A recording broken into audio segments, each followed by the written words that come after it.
right, we're gonna do something a little new today, maybe, potentially. So I'm trying both a deck review and just playing with this toy that I got, which is this thing called the Insta360 Flow, which is like a smartphone gimbal.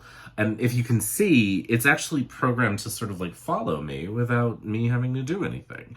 So it's kind of for vlogging or whatever. So it's allowing me to do a top down and a face at the same time. And I don't know that that's necessary or something I need to do. And the fucking app keeps turning the camera off on me. So I suddenly will make a gesture that alerts, because it's sort of designed to respond without you having to touch it. So like you use hand gestures to tell it to start and stop recording. I'm going to do that because I don't want it to stop recording on me, but it does do that without knowing. It doesn't warn you that it's stopping. Anyway, so I'm reviewing this for myself and experimenting with it, and then also reviewing the Witch's Wisdom Tarot, which is not new. It's been around for a minute, since 2020.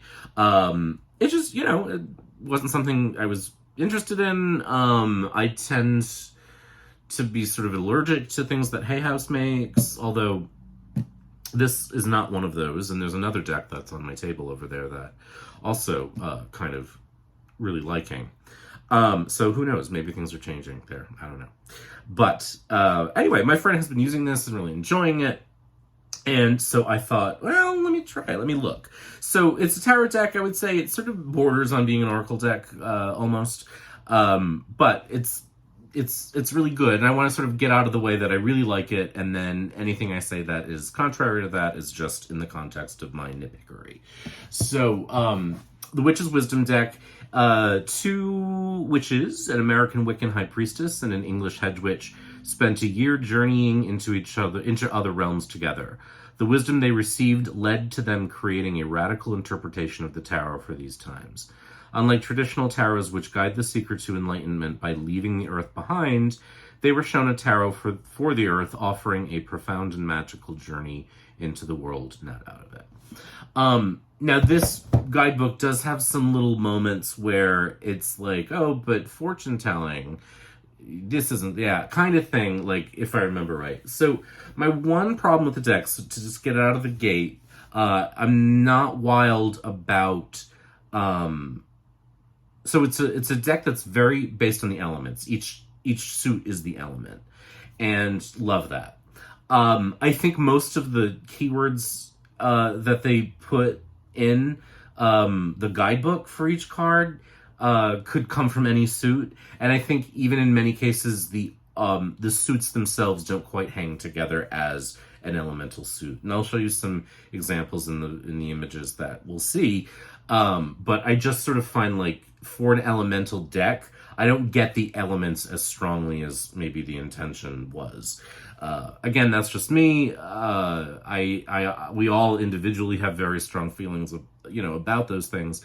But that's just my observation, is that I find that the suits don't quite hang together elementally, maybe as much as they think they did. I don't know. But it's lovely packaging, really nice job. It's expensive for a mass market deck, but they did package it quite well. And the box and the book is lovely production quality. I definitely read the guidebook by Phyllis Curott, the artwork by Danielle Barlow. It's a nice exploration of why they did what they did, why they chose what they chose. You definitely get a sense of their process, what you're seeing on the card, and I'll just read a card description. So, like, the Six of Warder, sound like I'm on Mayor of Easttown, Warder, murder. The Six of Water, diving deep. So there's wisdom, essence, counsel, and magic. And so wisdom, a cormorant plunges into the darting school of fish. The water, the seabird's feathers, the fish's scales, bubbles of rising air and unexpected light all glisten, sparkle, and move. Water is the ever-changing flow of life. Whole worlds live within it. The messages, the stories, the lives that it holds are always moving. Water itself is always moving, swirling, and changing, dissolving and creating anew. Within it, life lives and dies and lives again. Fish become bird, bird become prayer, prayer becoming manifestation, manifestation coming to life. The waters of life are always moving.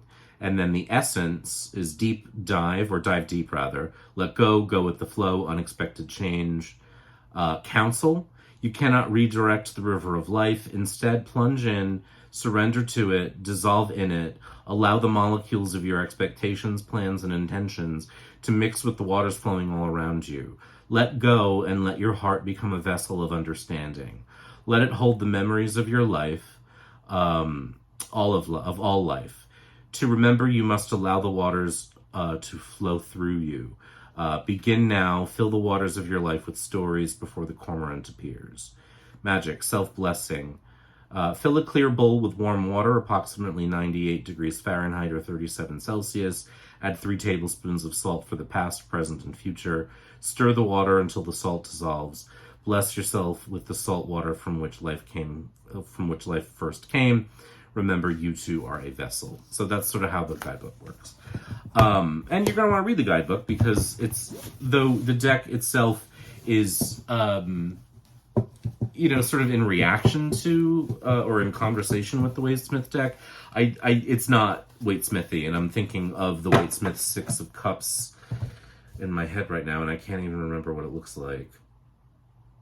Yes, I can't remember. So, the thing I just read doesn't give you any sense of that kind of traditional Six of Cups quality. So, let's look at the cards. Now, as I said, what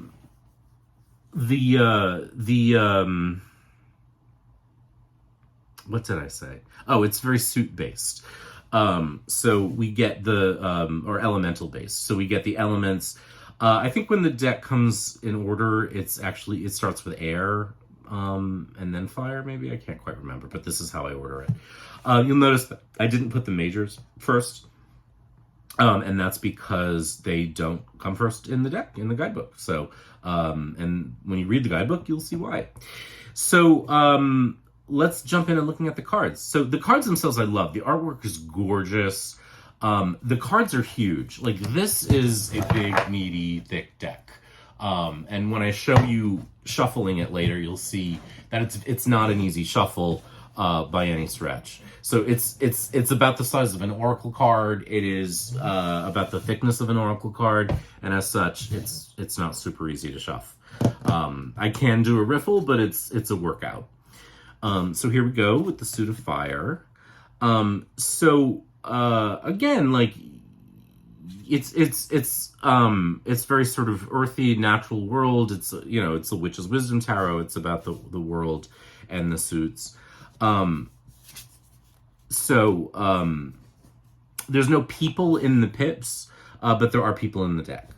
So all of the pips have animals and nature on them. All of the courts are people, except for 1 or 2, and most of the majors are people. So again, when you're thinking of the Waite-Smith 5 of Fire or 5 of Wands, it's not this. You know what I mean? And one thing I'll say about the book and the deck is that it has this attitude or this sort of mission of healing. And so any kind of negative connotations of most of the cards, although they do say 5s or challenges, again, it's sort of an elimination, I guess, of negativity. And so, why am I even doing this review of it when maybe that's not sort of my thing, and I don't like to sort of whitewash tarot? Well, I wouldn't probably use this for clients. In fact, I won't use this for clients, although you could. I've gotten very easy, clear, clean, precise readings with it for myself, which I don't do much of. I find that this really does have the quality more of something that you would work with alone, and I have been, and I keep it sort of on my little magic space. I don't know what to call it. Nothing I seem to come across feels like something I would say, so I haven't called it anything. So I've been using it in that way, and probably will keep it that way because I have a good foundation of the meanings of the numbers and the suits and stuff. I I can do it, I can figure it out, I can do the reading. But, you know, it does sort of eliminate negativity, which, you know, to me, like, life happens, we need to heal from it. If it's a healing deck, depicting it in there to heal from, you know, is a thing. But I love this Ten of Fire card. So the courts, so what's replacing the courts is Messenger, Craftsman, Witch, and Goddess. There's Baba Yaga there. So that's how the courts work. And I would really sort of, you know, encourage readers with this deck to sort of not impose, like I always do, I would normally, when I'm reading, sort of put Page with Messenger and Knight with Craftsman. When I read with other decks that don't quite have a traditional system, then, you know, I'll make those things. But in this deck, I think you kind of want to go with just what it says it is. You know, let the Messenger be the Messenger, let the Craftsman be the Craftsman. Here we're in water. You know, once we get to the majors, you'll see why. So, 3 of water. Really just beautiful artwork. I love these watercolors. They're just really gorgeous, evocative, striking. And I think as a tool for self-exploration or for spiritual stuff, which you know that I don't really do most of the time, or talk about, there is a little bit of that going on here. But I find it really sort of excellent for that. And sometimes it reminds me of the Wildwood deck, which is another sort of non-trad tarot that I really like. You know, here's an example where the suit sort of goes from feeling watery to feeling kind of earthy. You know, and in the suit of fire, I think one of the cards feels like it doesn't belong in that suit. So it's interesting, and that may be intentional, whatever. Like, I really like the deck. Just my quibble is just that small thing. For me, my perception, like, I get what's happening in this Craftsman of Water. There's sort of a rain dance moment happening, and so this parched earth, you know, it's the absence of water creating water. So, like, that makes sense. The color palette feels very earth to me, or even fire, but you get the point. And that's just a small thing. So I also love the back too. I haven't mentioned that. That rich blue and orange, or blue and gold are colors that I love. So here we are in air. Oh, I had the ace out of order. Now, I already tried to do this review the other day and had issues because of my attempting to try this setup. And I didn't want to do a review to begin with, in part because I didn't want to see, this feels like water, right, to me. I didn't want to put the deck back in order because it is hard to shuffle. It's hard to get a mix. I've broken it in a little bit, and I can definitely get a riffle out of it, but, you know, now I've had to do that several times, so it's not a deck that I kind of want to reorder all the time, because I don't. It's shuffling it is a workout. But you can see how really beautiful the artwork is. And I really like it. I find it really evocative. I don't reference the guidebook when I'm reading with it. I don't need to. I think, you know, again, having a foundation of tarot, understanding numbers, understanding the elements, working with the image. I've gotten really good readings for myself that are not kinds of difficult. Like, I really don't read for myself very much because I'm lazy, because it's a lot of work. And in this case, like, I haven't found that to be true. So I actually have a print of this card too. Again, it's sort of sitting over in that space because of various readings I've done for myself. So here we go into Earth. This sort of gives, like, it's giving like sleepy time tea vibes. So sometimes I get annoyed by animal decks, and I don't know why, but this is, again, it has people in it, and once it's shuffled, it's not, you know, and I don't have any problem with animals, you know what I mean? It's just like, I like people on cards to sort of see where they're looking, what they're looking at, etc. Also, for a while, I felt like there was just so many animal decks, and like it was becoming an excuse to not like deal with the you know, equity representation, etc., that we've been talking about. I love this card, the Messenger of Earth, the Craftsman of Earth. So this is one of the few that actually doesn't have a person in it, but you can sort of see there's a green man sort of face there. the Witch of Earth, and the Goddess of Earth. So really, really beautiful. So now we get into the majors, which again are completely non-traditional. One choice that they made was to sort of reverse the order, even with the completely new correspondences. So the cards that do have sort of a clear, I mean, they're kind of all clear, but the cards that do have like a very obvious partner in the Waite-Smith aren't given the number, they go backwards. So the Pilgrim is the Fool, that's 0, so that doesn't really change. But so here, the world is 1, and you can see it's a very different interpretation of the world.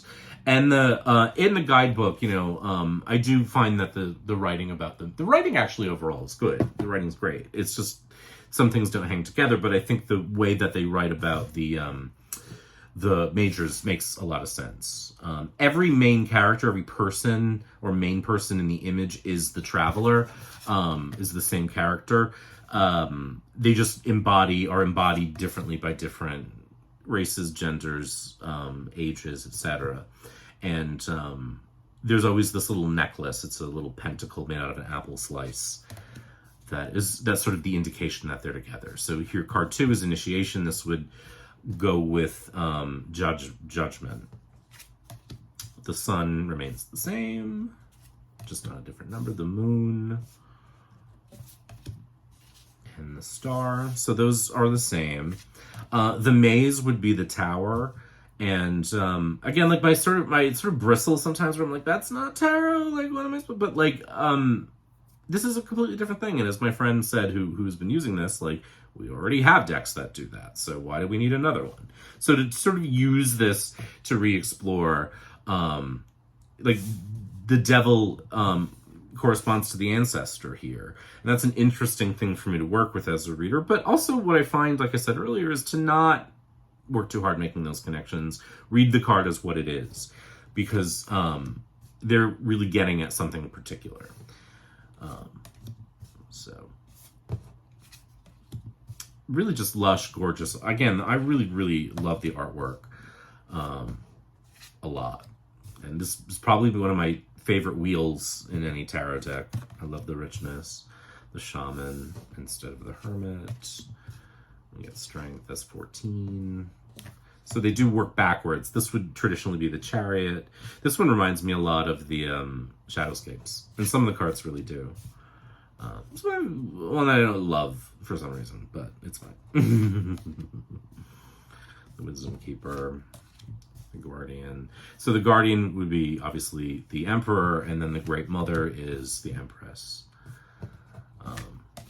Priestess, I love this card, it's really beautiful. And then the Council of All Beings corresponds to the Magician. So, zoom out, and I'll just show you the shelf.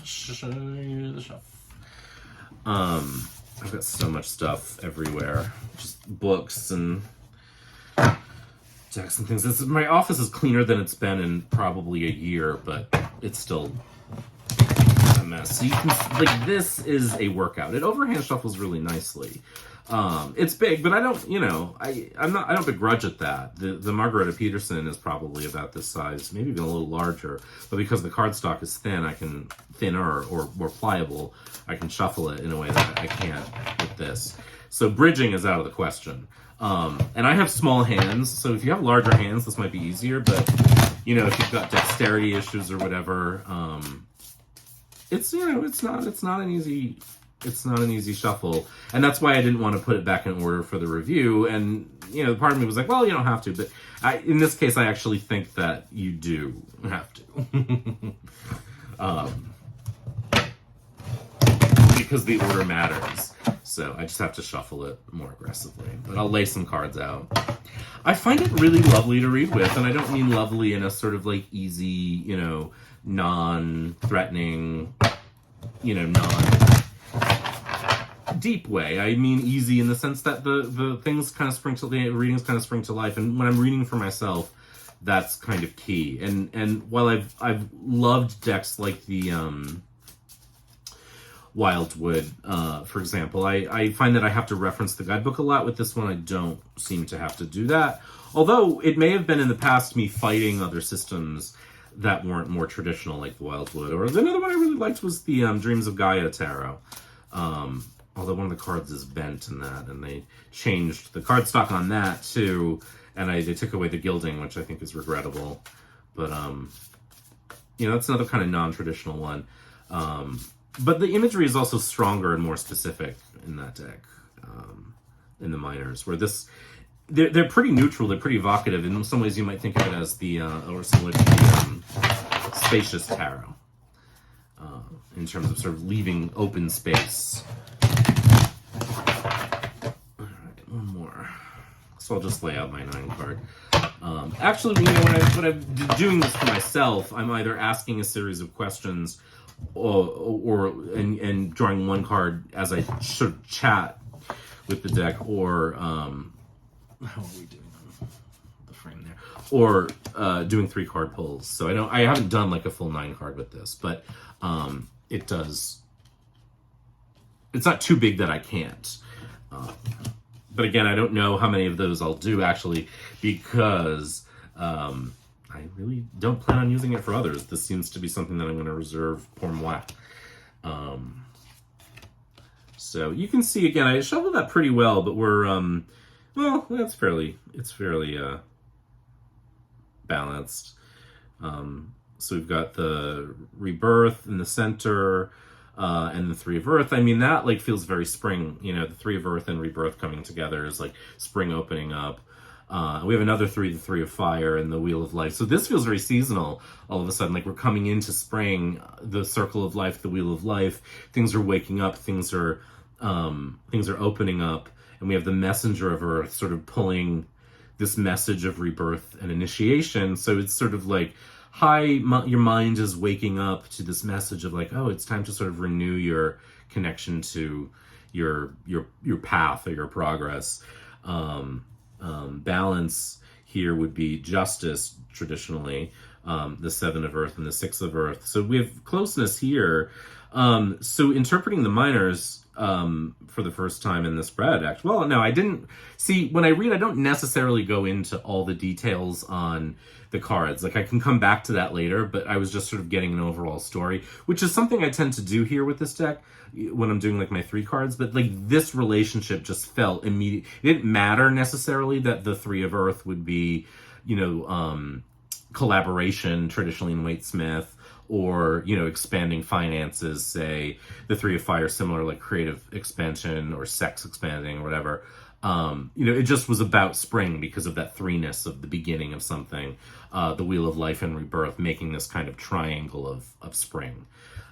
So now we get to 2 minors that don't immediately come to life in that way. So I think about the 7 of Earth. I can go to the guidebook, but I can think of just sort of nature being nature, these stags stagging together, being out on their quest for mating, and these sort of salamanders doing, a similar thing, coming together near the water, But then I can also think further of 7s being really introspective, Earth, again, coming back to the spring, sort of going within, finding the beauty, because 6s have to do with beauty, in nature's balance. So this has it is kind of like a very witchy wisdom sort of feeling to it in that way, because it's not necessarily how I would read things traditionally. And again, it's very much informed by the beginning card and these 3 kind of 4 really springing to life, and I can go further and read the columns. Again, what is the Messenger of Earth bringing? It seems to be bringing this new spring into balance. Sort of preaching this gospel of nature in a way. But it being very early and intellectual, you know what I mean? So there's a little bit of discomfort there between the kind of natural feeling of the Earth and the majors and the airy feeling of the Messenger here. There's a disconnect of like, though the Messenger is preaching this gospel, they haven't necessarily learned to live it yet. And so then we come into the middle with the 3 of Fire, Rebirth, and the 7 of Earth. It's like, and getting excited about this work of rebirth, of rejuvenating, and going inside both ourselves and the natural world is maybe how we begin to make this from theory into practice. And then this takes it even further.